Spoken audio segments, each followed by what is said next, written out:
Hey everyone, welcome to the Splash City Basketball Podcast. I am your host, Steve Hartman. It's been an exciting week. We have a Sweet 16 in men's basketball, and I'll get more into that later. We'll talk about what we saw the first two rounds, what we can expect in the Sweet 16 and beyond, as well as an interview I did with the Star Tribune's Marcus Fuller. We're going to break down this year's Minnesota State boys basketball tournament that kicks off today, March 24th. But before that, I want to give a quick shout out to the Gopher women's basketball team who earned a trip to the Sweet 16 as well. They defeat Ole Miss at home by 2 on a buzzer beater from Amaya Battle along the right baseline. Just an incredible atmosphere, incredible shot. Gophers down 8 in the fourth quarter, come back to win, and Mara Braun hits a big three late. Sophie Hart gets a 2-point basket down low, and Amaya Battle with the game winner. 3 Minnesotans leading the way for the Gopher women's basketball team as they make a trip to the Sweet 16. Exciting times. They will face UCLA, the top seed in their region. Going to be a tough battle, but this Gopher team is well prepared, well coached, and we'll see if they can put up a fight against the Bruins. Um, Timberwolves go 5-5 in their last 10. They actually defeat the Celtics most recently, and really a nice win without Anthony Edwards. Obviously, they're just trying to stay out of that playing game at this point, which they are doing. They're currently in sixth in the West, and they will take on the Rockets at home on Wednesday, the 25th. So big game there in terms of Western Conference standings. Timberwolves, like I said, currently sixth. Rockets are Timberwolves in fifth now. Rockets in sixth, excuse me. Timberwolves tied with the Nuggets for fourth. So a lot of things can change night to night in the Western Conference. Love to get that 4 seed. Love to get that home game, home series in the first round of the playoffs. But all right, so first thing I want to do, let's break down the Sweet 16 in men's basketball. And with that, let's get into it. All right, for today's first segment, I want to talk about the college basketball tournament, men's March Madness. A lot of talking heads and college basketball junkies are starting to wonder, is the Cinderella dead? Has NIL and the transfer portal killed off one of the most exciting components to March Madness? And it's true, for the second straight year, we don't have a mid-major in the Sweet 16. We do have a 9 seed Iowa and an 11 seed Texas, though. And to be frank, we were on an epic run of March episodes. We had not once, but twice seen a 16 seed beat a 1 seed. We had 15 seeds make not just the Sweet 16, which we did 3 straight years in 2021 to 2023, but we saw St. Peter's in 2022 make the Elite 8. So yes, there have been upsets like crazy the last, 10 years, let's call it 15 years. As recently as 2018, Loyola Chicago made the Final Four as an 11 seed. And in 2023, we had 2 mid-majors make the Final Four, San Diego State and Florida Atlantic. But a lot has changed since then. We know the landscape of college basketball and NIL and transfer portal. Mid-majors have less experience and continuity, which used to be their advantage, right? Like they had guys playing together for 4 years. They were playing as freshmen. They grew up, they played as seniors, and they were experienced and they knew each other well. Loyola Chicago, for instance, in 2018 had that kind of team.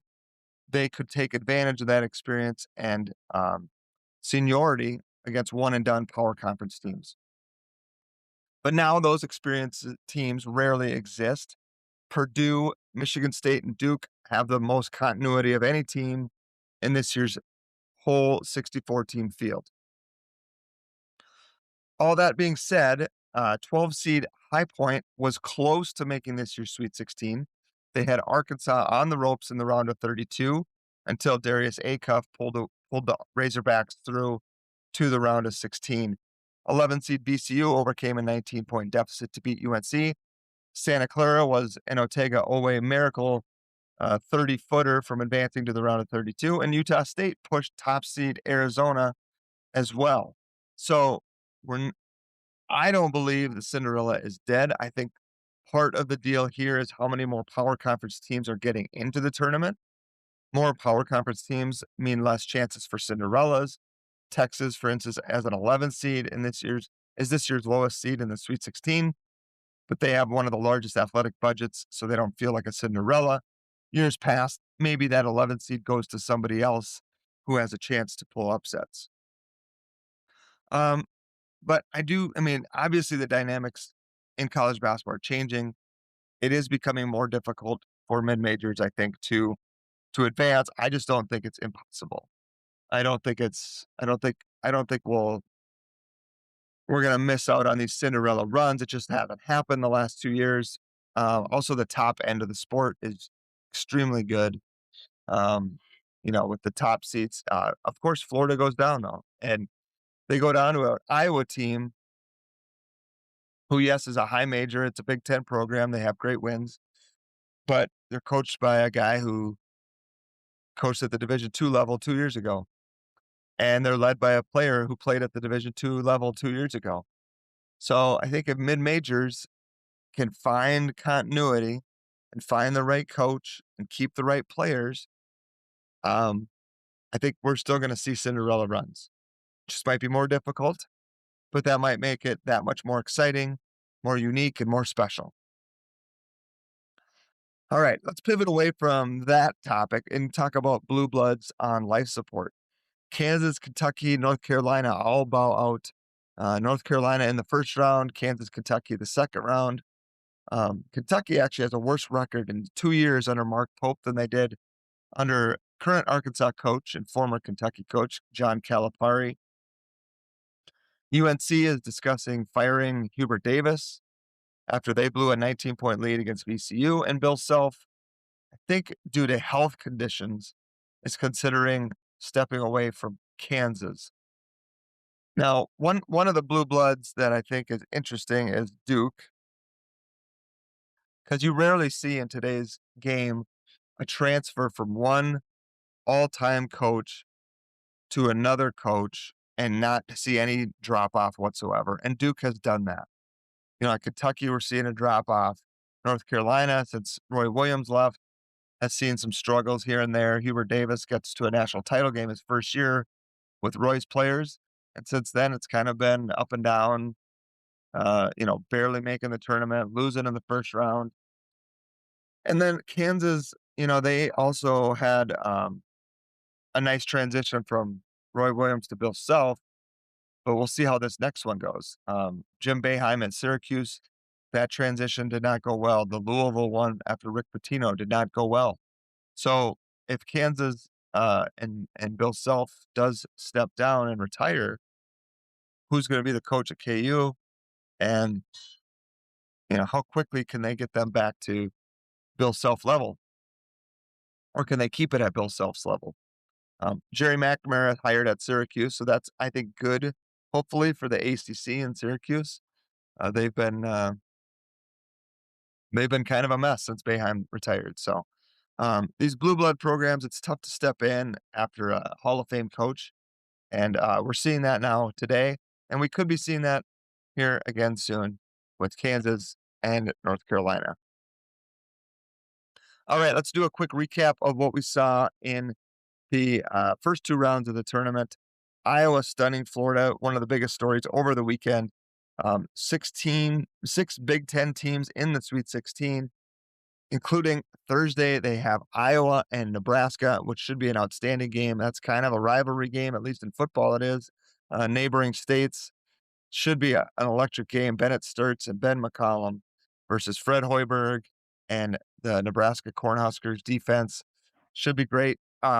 Illinois' number one offense in the country gets Houston's suffocating defense. Really excited to see how that matchup shakes out. I don't think Illinois can guard Kingston Flemings, but Illinois presents so many matchup problems with their size and their ability for their big guys to step out and shoot. I would give the edge to Kelvin Sampson in Houston, but that might be just because I picked them to win the tournament. Another matchup really excited for on Thursday is Darius Acuff in Arkansas versus Arizona. Top seed Wildcats look the part so far. They get a less than comfortable win over Utah State to advance. And Arkansas is just being uh, I don't know if dragged over the finish line here with A Cup, but he is just coming into his own and really cementing himself as a top 3 or 4 NBA pick. He has been electric. So if you watch one player in the tournament this weekend, I would say make sure to watch Darius A Cup Jr. from Arkansas. Another interesting game, including a Big Ten team, is Purdue, and they take on Texas. Former Boilermaker Cam Heide transferred to Texas this offseason. And Cam Heide, for those that don't know, is from Wayzata, and he played at Wayzata High School. So that should be an interesting matchup. I don't know that there's any bad blood there necessarily, but just the fact that you got a player who leaves the school and now gets to see them in the Sweet 16, that's pretty fun. Purdue, they get the win over Miami, Florida, and I feel like Purdue is kind of just going to grind these games out and win every game by like 5 points. They haven't been outside of the Big Ten tournament, the 2 games in March Madness here. They've looked solid, but not overwhelming like some of the other teams have. But I think that's maybe the way they want to play. So interested to see how Purdue looks on Thursday. Friday games, first of all, St. John's and Duke. That's going to be awesome. Rick Pitino and St. John's get a nail biter. They win at the buzzer over Kansas on a darling layup. Honestly, my first reaction when I saw that was, that's got to be the worst end of game 3.5 seconds of defense you could possibly play. Inbound at half court, straight line drive to the rim for a layup. Just unbelievable from Kansas, but maybe kind of epitomizes their season. And then senior Zuby Ejiofor for St. John's is going to match up with Duke's Cam Boozer. Now you got a senior, a grown man against freshman Cam Boozer, who's a very physical player, strong player, skilled player. But I would probably give the edge to Ejiofor. The X factor might be whether Duke's Isaiah Evans comes out and can get you 20.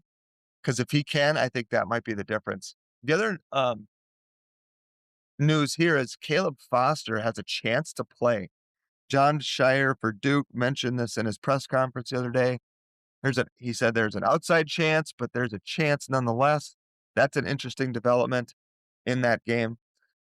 Michigan State and UConn match up on Friday as well. This will be awesome. 2 great coaches, Izzo and Hurley. Physical. Michigan State's looked actually very good. They probably looked as good as anyone in the tournaments through 2 games. But that UConn team is tough, man. They got shot makers and they got Terrace Reed inside, who Izzo should be familiar with from his time in the Big Ten.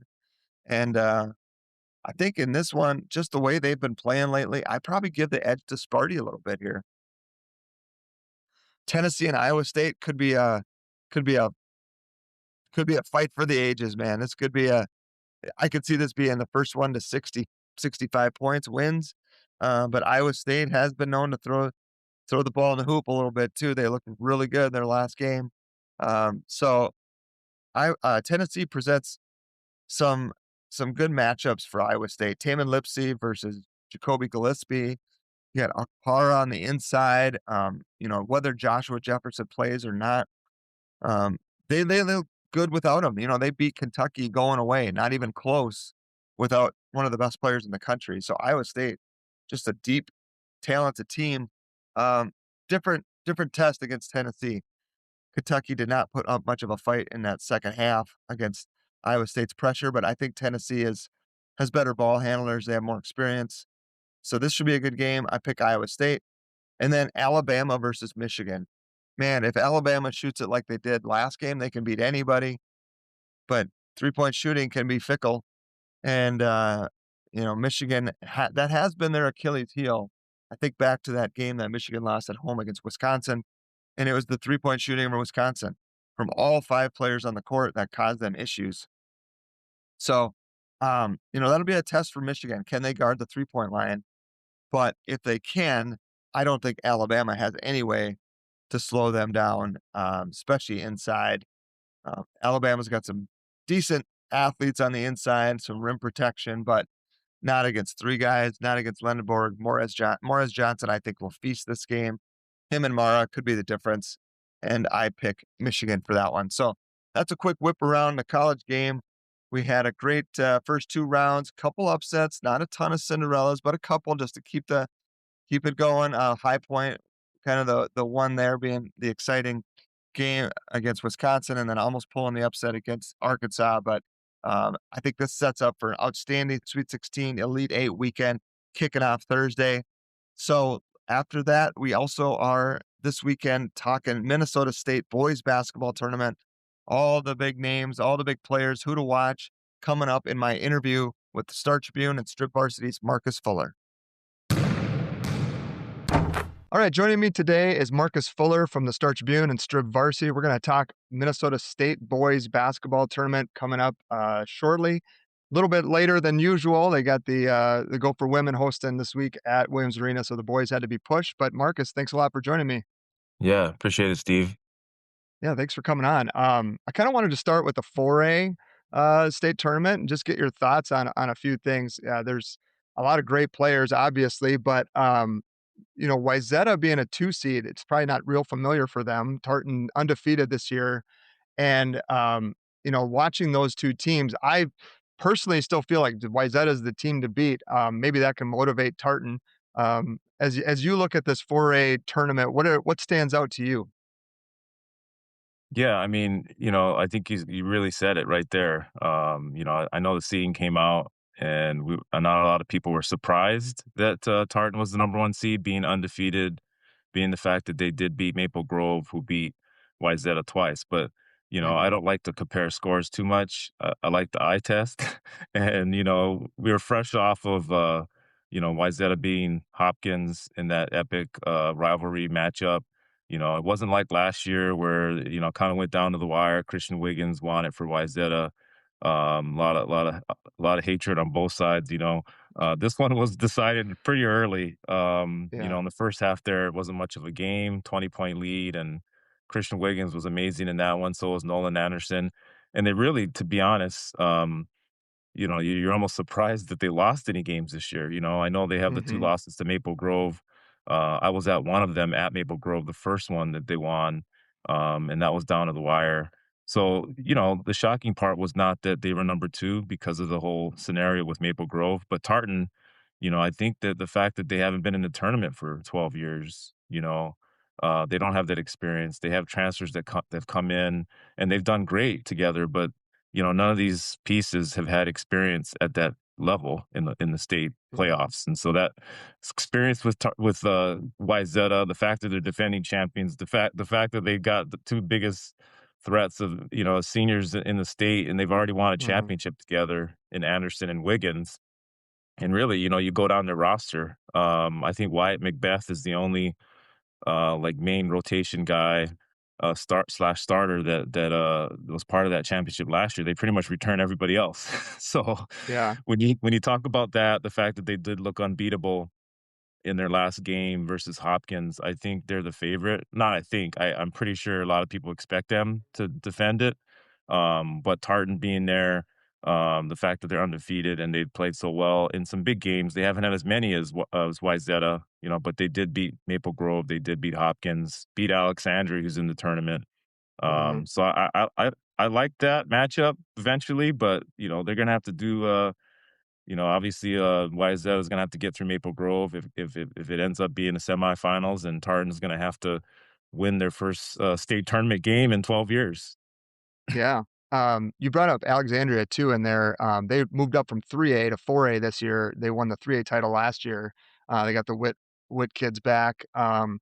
They opened with Maple Grove, and I know that was early in the year. They played a 7-point game, but that one is a little intriguing. I was at the Maple Grove Osseo section title game, and no Babacar on for that game, and Maple Grove still rolled. Do you see any potential upset with Alexandria Maple Grove? I really like Maple Grove. Obviously, they beat Wyzetta twice, but they did take some L's this year. You mentioned Babulan. He'll be back. I've heard. I mean, I think Yeah. he He was was just sick. sick, I think. Yeah, Yeah. but I mean, just because he's back doesn't mean he's 100% ready to go. We'll see. I think a lot of the situations with, health, it helps to have a week off. Yeah, You know what I for mean? sure. So that helps them Yeah. get healthy. As far as Alexandria, they've got weapons. I mean, you talked about, I don't you almost said the Witt brothers, and everybody, I wants know. to say that, and they're cousins, They're the and when I first coaches. Yeah. yeah, when I first started covering, the high school strip varsity, deal, like, I was looking up Alexandria, and I remember them last year because Chase Thompson is a high level Yep. recruit, and I almost made the same mistake, and, Forrest, their their coach is like, "Yeah, one of them's my nephew, one of them my son," I'm like, "Okay, Yeah. I got that now." I just call them the Whip boys. That helps, Yeah. that helps. Yeah. Mason for sure is, he's all-state. I got him, like, all-state first team type of guy. I know they won the 3A title this year, but they've done pretty well with the 4A schedule. Their Mhm. section wasn't too tough, but if you look at their non-conference schedule particularly, they didn't get a lot of wins, but they did play CDH, they played De La Salle, I mean, you talked about Tartan, like, they knew that they were gonna have to, like, get themselves ready for state if they were gonna beat any of these teams and maybe defend. I don't know when's the last time, a team won one title in one class and moved up and won the title in the following year. I know in football, there's been, teams that have moved up in classes and done well, but Mhm. this will be a first, and we're getting ahead of ourselves, right? We just talked about Tartan and Wayzata, Yeah. and then we're talking about Alexandria, but they're sitting there, and if I think they beat Maple Grove somehow, and they got some momentum, you never know. Um, Yeah. I really do like Gavin Roderick. He's the X factor for Alexandria. He had a 40-point games this year. I think he had 10 Mm. threes in one game. Or it was just, like, you just don't see that. I think he was actually either 9 or 10 threes, and he didn't miss. I think he was like Mm. either 9 for 9 or 10 for 10 from three. So, like, what? You know what I mean? Yeah. Like, nobody does that at any Yeah. level, but and he's not even their best player, their top scorer. So if you got that Right. kind of firepower, Maple Grove, has Jack Seelan inside at 7 feet. They've got who's I think is the best prospect in the state, regardless of class. He does have a gopher offer, and then you Mhm. have Max Iverson sitting there, and Yeah. Max is just, he's a big shot maker. 30 against Wayzata, like he waits for those big moments, and to have a trio like that on Maple Grove, which has the inside presence, you have the perimeter threats. I see them getting through Mhm. Alexandria, but sometimes I watch this year, they don't necessarily use the post as much at times. And some of those games they've had losses, Mm. where they haven't necessarily used Jack Seelan as much. But I think lately they have, and he's had a pretty good second half of the year.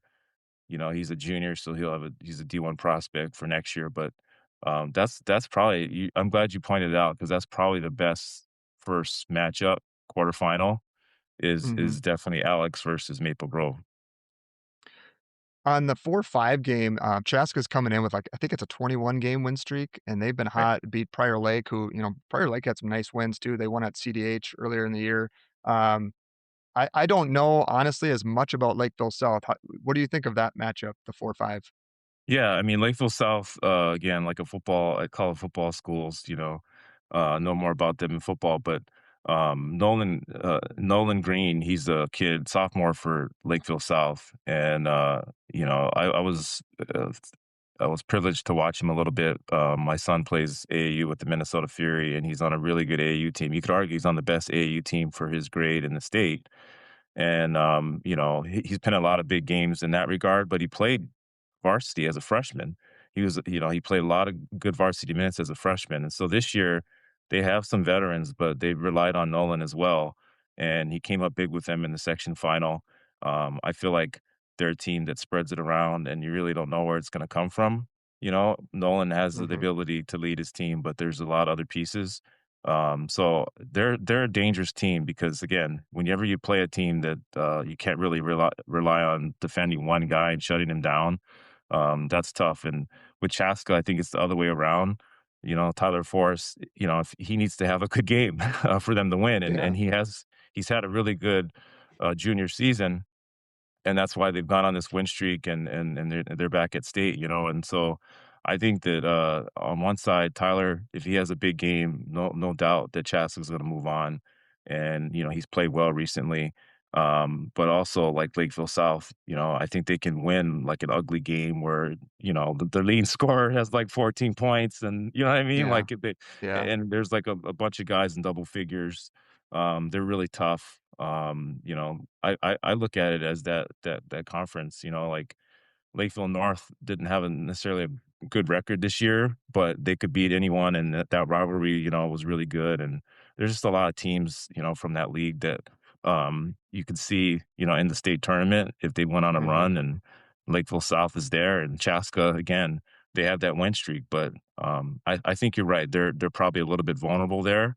But again, Tyler Forrest is the best player on the court in that game. Yeah.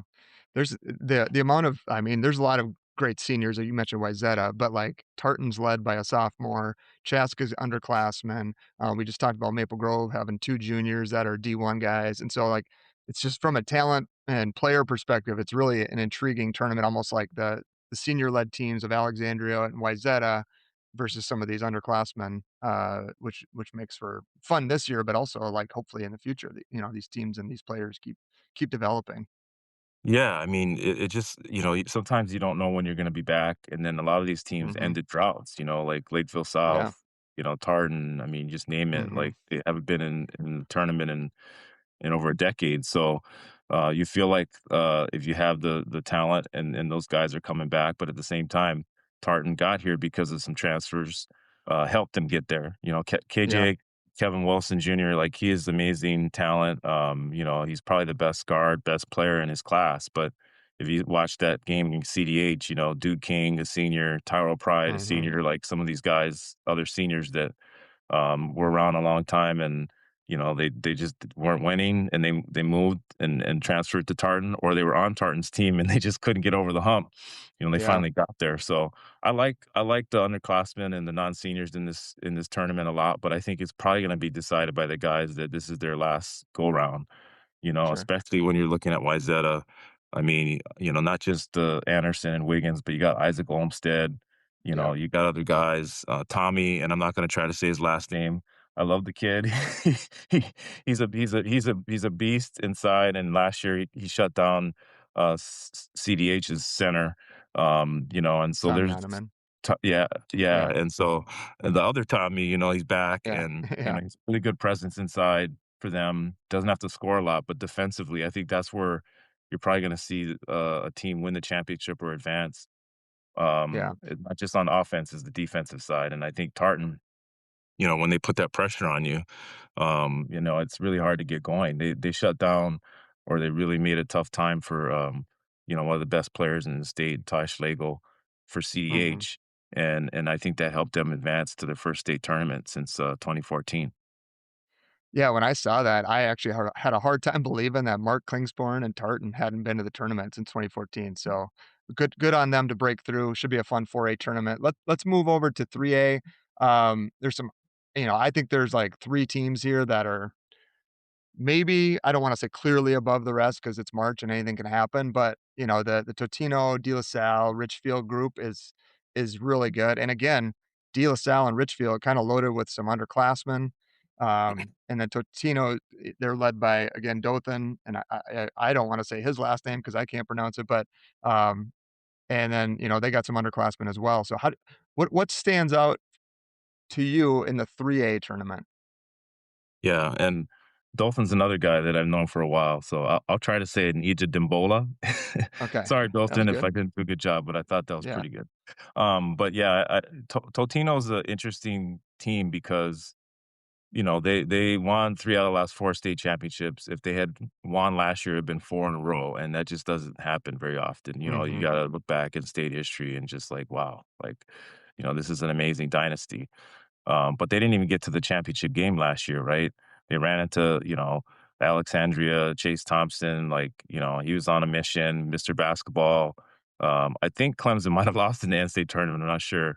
But, Yeah. he did Iowa make got him. things. They did? Yep. Okay. Oh, shoot. Yep. Oh, you have to bring up Iowa. Sorry, Gopher fans. Yeah, Um, yeah. but Chase was, he's 6'8", he's all everything. I mean, Alexandria doesn't have that this year, but like Totino, if they don't run into Chase Thompson, I feel like they win they get to the state title game and they beat Mhm. Mankato East for the state title. So they would have won 4 in a row with basically this group and a couple other guys, right? And then now they added some transfers. D'Angelo Dungy he's on a tear. Like we too bad because our hub stats for the Star Tribune and True Varsity are not as updated because coaches. Sorry, Nick Carroll, to call you out, but certain coaches some coaches, like, don't put all the games in there, so but Yeah. if you look at the games that coach did put in there, D'Angelo's leading them in scoring, and that's because, Mhm. like, in the last 6 or 7 games or so, like, give or take a few, I didn't look at my notes for that, but, like, he's averaging over, like, 24 points a game, Mm. like, he's just been on a tear, and so Yeah.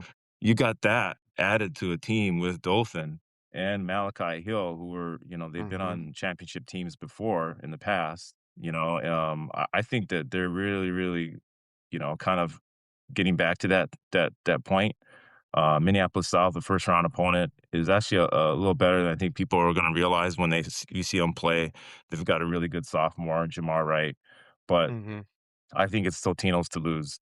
I'm not mentioning some other guys, Tien Chapman, who's Tayson Chapman's brother, is at Ohio State now, and then Daniel Zoe is a sophomore who's got all the potential in the world. Like they just have so many pieces. What they don't have is like a traditional post. They play Dothan Mhm. and Daniel Zoa is about 6'5". They play him in the post a lot. But really, like in high school basketball, like at a lot of levels now, like they don't have traditional centers, and Yeah. they run and gun and they pressure you. And, Mhm. Totino, I mean, they've played in some big games already this year, but like they haven't had much competition, in the last I don't know what their winning streak's like, 20 something games. So like I feel like the De La Salle is right there is the only team that can really compete with them, defensively and then talent wise. But Mankato East is sitting there and they've had experience playing in a state championship recently. I Mhm. know they lost some kids, but like they've got talent as well. So it'll be interesting to see that. I'm not saying Northville is not going to win. I know Northville hasn't been in the state tournament since Yep. 1932. Yep. A lot of I wrote about that recently, and I hate to had to pick Mankato East. Not that I don't believe in Northfield, but I just feel like Mankato East with that experience. I think they've been in the state finals or at least state semifinals last 2 years, and there's some of those guys still left. So that I'm glad you brought up that side of the bracket because that was like really tough for me to pick that Mankato East Northfield game, Mhm.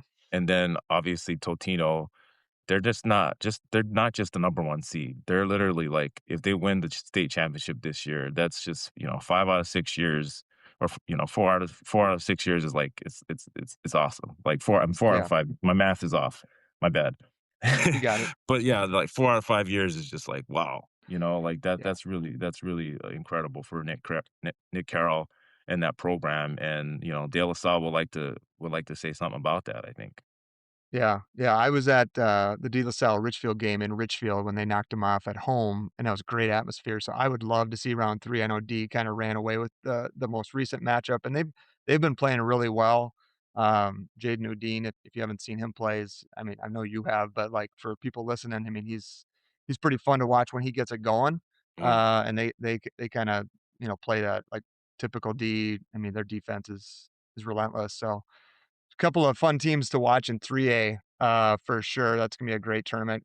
I should have mentioned that these all kick off on is it Wednesday this year? They Wednesday or Tuesday. Thursday? They It's Tuesday. Tuesday. Oh, that's right. They Yeah, extended yeah, it. Yeah. Yeah. 24th, and yeah, I'm glad that we get to get right into it because, Yeah. we've been waiting a week, so let's go. Yeah, yeah, absolutely. The double A bracket is loaded with some teams I feel like, early in the year had were highly ranked, took a couple losses, and then now they're kinda elevating, like Jackson County, I feel like started in the top 3 or 4, took some L's. Goodhue, same thing. So there's I mean, again, the double A bracket is super intriguing to me. Blake coming out of nowhere, they were the 9 seed in their section to get to the state tournament. They got a big time shooter on their team. Playing Pequot Lakes in round 1, who's awesome. Wasika with I forget his last name, Darren is it Russell? Darren Y Russell? Yep. Yeah, yeah, going to NDSU, I think, for football, like, I mean, there's just tons of awesome player. Roman Voss is in this bracket. So, any big storylines or anything really interesting things, coming out of the double A bracket for you? Yeah, I mean, one team that has experienced recently, Pequot Lakes, they Yeah. were in.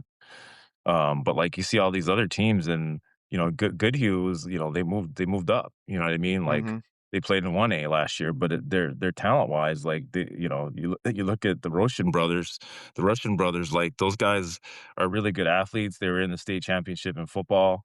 But like Luke Russian is playing Southwest Minnesota basketball. Like he's gonna go there next year, and like to me, he might even be the best player in this whole state tournament that's not named Deron Russell, because I love that kid. Yeah. I mean, Yeah. Wasika made the championship on his back last year. I know his brother was on the team, but like that kid, if you watch him, you're like, okay, why is this kid playing Division I basketball? And he could, Right. like Yeah. I'd love to, all Gopher fans. I'm like, I'd love to see him in a Gopher uniform, but it reminds, it reminds me of Allen Iverson out there. Like the kid hit 50 in the section game, and like like he had, I think he had 6 40-point games this year. If you saw him in the AU circuit for Minnesota Select, like he's putting, 6'10" guys on posters. He's an amazing athlete, and he's a really good basketball player going to play football. And, it sounds familiar, right? Like you got Roman Voss Mhm. in here. Roman Yep. Voss is, he's one of the best basketball players in his program in his school's history. Obviously, the Mhm. best football player. But they've got size. That's the thing. Like Jackson Mhm. County, I mean, they come with like 6'10" and 6'7". Roman's, a good 6'4", 230, 225. So I think they have a lot of experience playing together as well. This is a group that the seniors, at least, that they've been playing since youth basketball together. And I had the privilege of spending time with Roman and his family up in Jackson County, and they really like enjoyed like Roman's basketball career, with that group. Mhm. His brother Rudy like was a really good basketball player in high school, and probably I joke that he's probably better than Roman, because he did have the school record. He could have played college basketball, but that's such an amazing story with Jackson County Central and the football state championships they won together, and finally won with Roman on the field. So Yep. to see them here, like continuing that story, with that group of kids, those seniors, you'd love to see them, in the state championship game. But sitting there is Goodhue, man. Like there's Yeah. something about Goodhue. Like they were number one for a while. Like toward kind of the second half of the year, they just kind of like took that and ran with it. There was a couple other teams that had the, that spot. I really do like Cherry. They've had experience, in the state Mhm. championship and the state tournament. The Osama brothers are still there. I'm sorry, family, Osama's brother, Noah, and then also like, obviously his cousin, so Isaiah. Like Yep. those two kids right there are also really good athletes. And Yeah. this tournament right here for 1A, you put like any of these athletes, the Roman Vosses, the Weston Rose, like the Russian boys, like the Osama boys, like you put them on any other like sport, baseball. No, he's going to play for the Gophers. Like Mhm. obviously you got Gopher football recruits. Like this is a really, really good tournament in 1A, and like wherever team you watch, there's going to be like Division I athletes out there. So I'm Yeah. excited about it. I do think Goodhue has enough to move on. One name I haven't mentioned is Alex Luce, who's a really, really good sophomore. He's put up 30 in games, and he's a good football player as well. He played in the state championship. So I like Goodhue. I know a lot of people are gonna be like, what about Albany? Like Yeah. what about Defending Albany? champs. Yeah, exactly. But I just think that I'm not surprised that they're in the tournament, because they have the Yeah. experience, but they've kind of been under the radar, and maybe that's what Mhm. they want, that you're not talking about us, and all of a sudden they go and they win another title. But Yeah. I feel like, it's good use time. I feel like Wasika has the best player in this tournament, and Deron Russell. And Mhm. so, like, people have seen my sure varsity picks. I like Wasika, I like Goodhue, but I feel like, there's other teams that could make a run here. Yeah, this I think the semifinals in this tournament are gonna be awesome. Like, Yeah. Goodhue, Jackson County rematch of the state title football state title game, Yep. and then you could have Wasika or Minnehaha, which we haven't Yeah, talked see about much, and Pequot Lakes. I mean, Minnehaha, yeah, speaking of Gopher football, you got right. Cupido, his, Brian's son, Carter, Mhm. right? Carter Yep. Cupido? Yeah. Yeah, So, I that's think a I think Minnehaha's people are gonna, like, if they watch this, they're gonna get on me 'cause, you're the one who mentioned Minnehaha, not me, and I got nothing yeah, against the Redhawks, man. I've heard no, all about Redhawks this year with Miami of Ohio, yeah. and I'm glad you brought Minnehaha up because, I picked Waseca in that game, and that's a big upset. I do think Minnehaha is a really good team. We didn't mention Kellen Troop. He's like Yeah, I talked about Deron Russell. I do think he's the best player in this tournament, but, like, Kellen Troop might be the best prospect. mhm, He's 6'8", he can shoot the ball, he's a good athlete. He plays center, but really, like, the guy's a wing at the Division I level, in my opinion. And then yeah, if you have that kind of talent on your team, plus, the Cupido, and they've got other, I won't mention all of them, but, like, this is a team that's gonna be back. yeah, Kellen Troop's a junior. I mean, they have a lot of talent, and they're non-seniors and they're young. So, like, if they don't, get past Wasika, or if they don't win the state title this year, they'll be back next year. And, like, Minnehaha Academy, we know, like, they've been around a long time, got a lot of experience. Like, they've mhm. reloaded again, and, they could be right there for another state championship.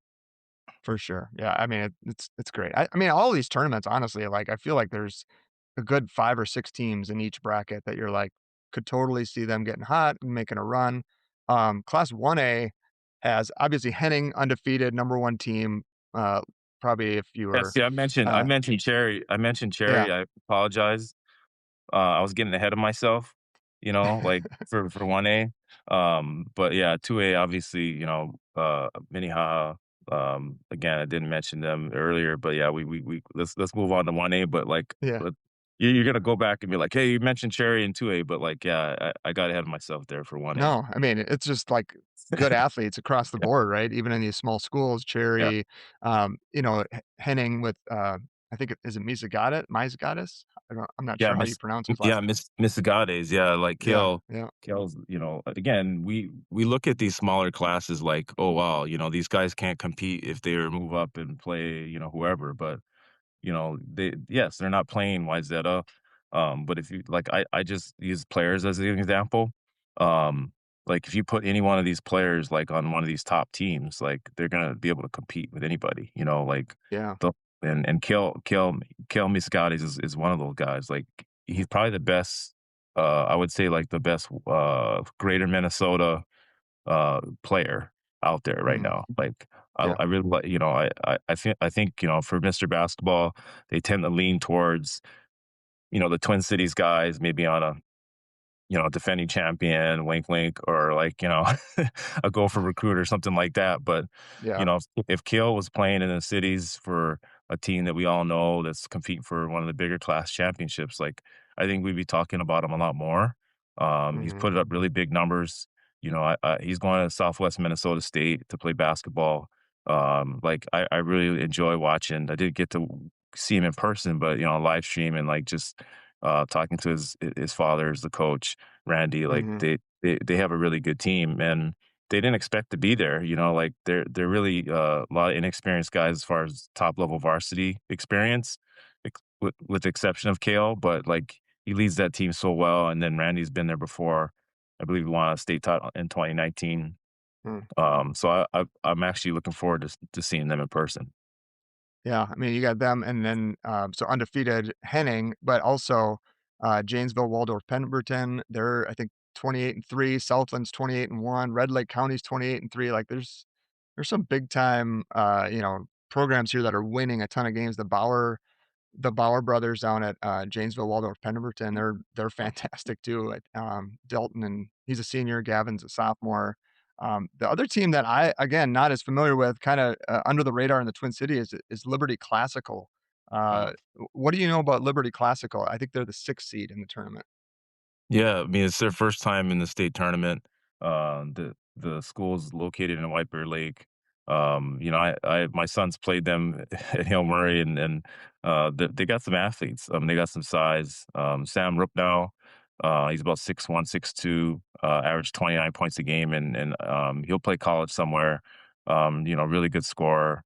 And I think that a team like that um, you know obviously we didn't hear about them last year because they were not in the state tournament, but they had a really good season last year. And Sam's a kid that he's in the Stillwater area, like he's pretty close to Stillwater. He knows some kids over there. That's 4A. They play like high level basketball, and he's sitting there thinking like, I'm good enough to play at a bigger school, but I'm not. I'm at Liberty Classical. I'm going to take them to a state championship or the state tournament. So good for Right. him, to be able to like stick around at Liberty Classical and like get them to this point, and then you never know what's coming, moving forward. You never know what's going to happen. So I'm happy for that program to see them. I live in the Stillwater area, and I've known, I've seen some of those kids around. So good for them to get in. But again, we talked about these other schools like Henning and Southland is the first time they're in the state tournament as well. You got Cherry sitting there, so Red Lake County is not a team that's been in the tournament, before recently, and it's hard to pick. That's Yeah. I joke to people like, and I guess I put a wink on there. I didn't mean to like say it that way, but like it's hard to pick this tournament. Yeah. I mean, the NCAA tournament, you see all these teams, and most of them, you do a lot of research, like before the tournament on like some of these mid majors and low majors, but like you see most of these teams, and for the Hmm. smaller class schools, like they're really good teams, really good records. But like, how good are they when they get on the stage? Like, you just don't know. I mean, like I said, Red Lake County's been here before. Liberty Classical has not. But that 6-3 could be just flipped because Liberty's Hmm. been a really good team this year, and I think they have like some guys that could play at the college level. So, the same thing with the JWP. I think Gavin Bauer, one of the best prospects in this tournament. Yeah.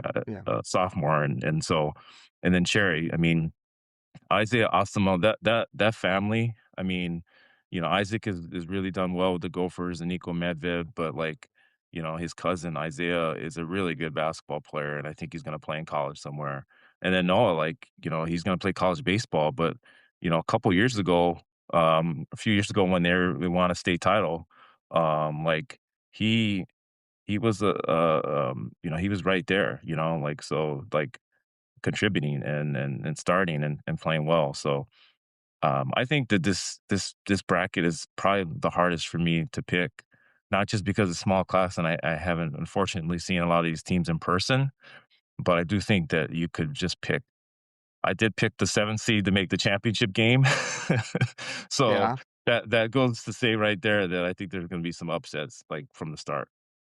Yeah, that's what I was thinking, like, of all the 4 classes, this one feels the most kinda wide open. Obviously, Henning's undefeated and might have the best player in the tournament, but when you have Cherry and the Asima cousins, at a 7 seed, like, that's pretty scary. So I think those all these games, the first round games might even be fantastic, in this tournament, so anything you want to shout out? I know you guys do a lot of writing and different articles coming up. Is there anything you want to preview or tease out? Yeah, no, I just I want to thank all the people that read Strip Varsity and that watch us on social media and comments and definitely see us out like at games. I really appreciate the feedback everybody's given. It's been a really good season as far as like the fall and the winter sports are coming down to a close here. So everybody that watches and reads Strip Varsity, appreciate it. And yeah, there's more to come. I mean, we've got a great tournament coming up. We have our all Minnesota boys basketball team, and we just got a lot of great coverage coming from all of our reporters. And I love this is the best time of the year, March Yeah, Madness. absolutely. Speaking of that, I'm not going to let you go unless we talk a little college hoops. First of all, Gophers make the crown. I know you maybe don't cover them on a day-to-day basis as much as you used to, but, I mean, that to me, that's a huge win for Nico and his program to get a showcase like that and a matchup against Baylor, who's won a national title 5 years ago. I mean, that's gotta feel good for the program over there. Yeah, I mean, we'll start off with like Nico and him taking over the Gophers, being a former Gopher and growing up in Minnesota. And it's just a great story. And, I think the fact that, we have a coach that has won before, and that he's recruiting Minnesota kids. And he's got a couple right that are gonna that had a really good senior season. Nolan Anderson's in the tournament, so I think he's his future is bright in that program. They've had injuries this year that haven't allowed them to win at the level that he wants, but to win Hmm. 7 games in the Big Ten and then to see the growth, especially with the local kids like Isaac Osama and Grayson Grove, those guys have gotten a lot better this year. I'm anxious to see what the future holds.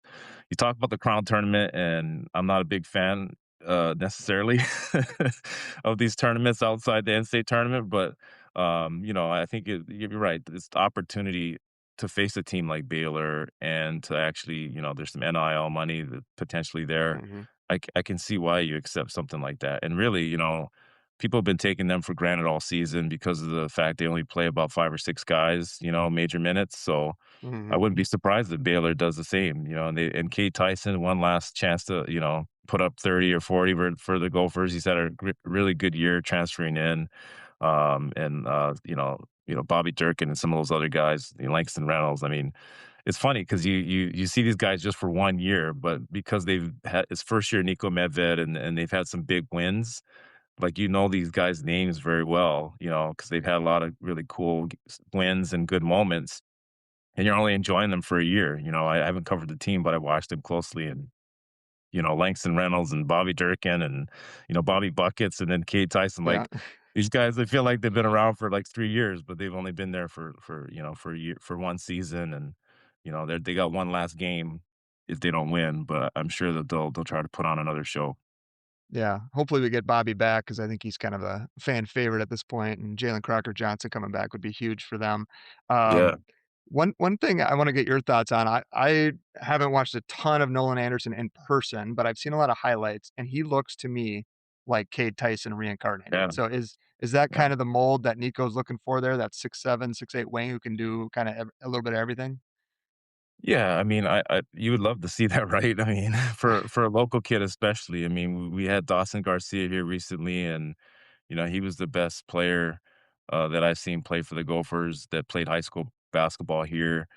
Mhm, I know it was a different coach, but we still have Dave Thorson there, and like he mhm, does a really good job with Nico and recruiting local talent. And at the time when they really looked at Nolan, he wasn't necessarily like the top recruit in the state. It was Christian Wiggins, so those guys playing high school together, sometimes you could not really see the future because one of them is like carrying the team over the other. But like I think Christian's ceiling is through the roof, and I think the same for Nolan. Like, and the fact that he's actually grown, in size, strength, and athletic ability within the last year is scary because last year the state tournament, especially a state championship game, I thought he was the best player on the floor.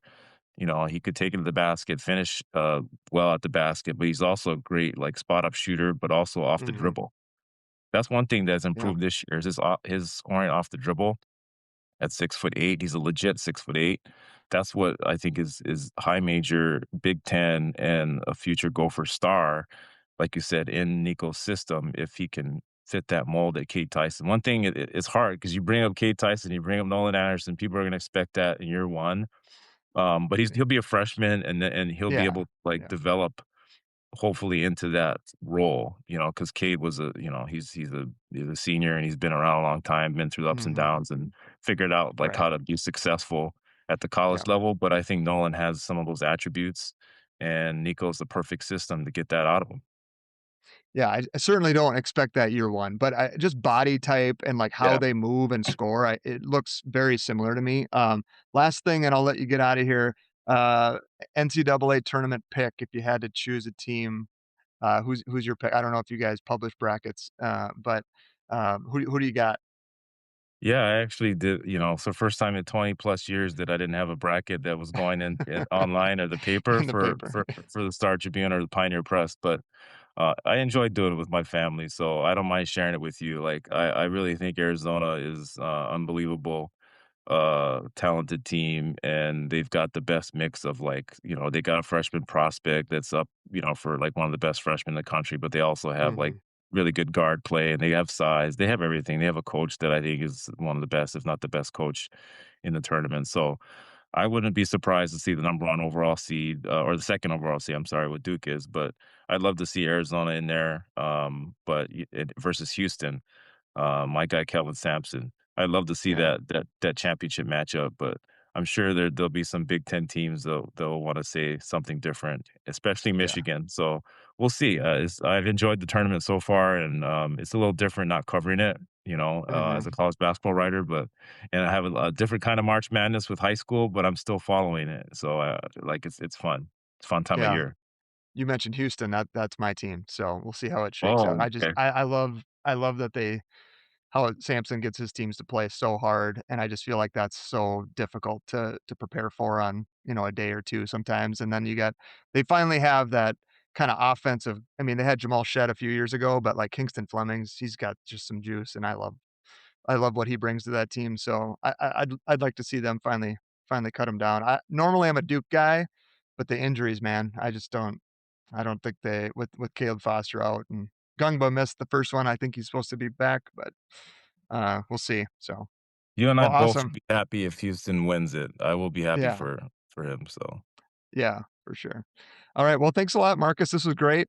Great preview of the state boys basketball tournament. And if you don't read or follow Strip Varsity, do that because there's so much great content, so many great stories. The Madden Greenway thing you guys just did was phenomenal. The partnership with Strictly B-Ball is great all year long. So, thanks again, Marcus, for joining me. appreciate it. Thank you. All right, that's the show today. Thanks, Marcus Fuller, for joining. Marcus Fuller, writer for the Star Tribune and Strip Varsity. Check out all his work this weekend covering the Minnesota State boys basketball tournament and throughout the season and other prep sports. Marcus, also a former Gopher beat writer, college basketball writer, so we broke down a little bit of the college game as well. He likes Arizona. I like Houston. Somebody out of the Big 12, perhaps, winning the national title this year.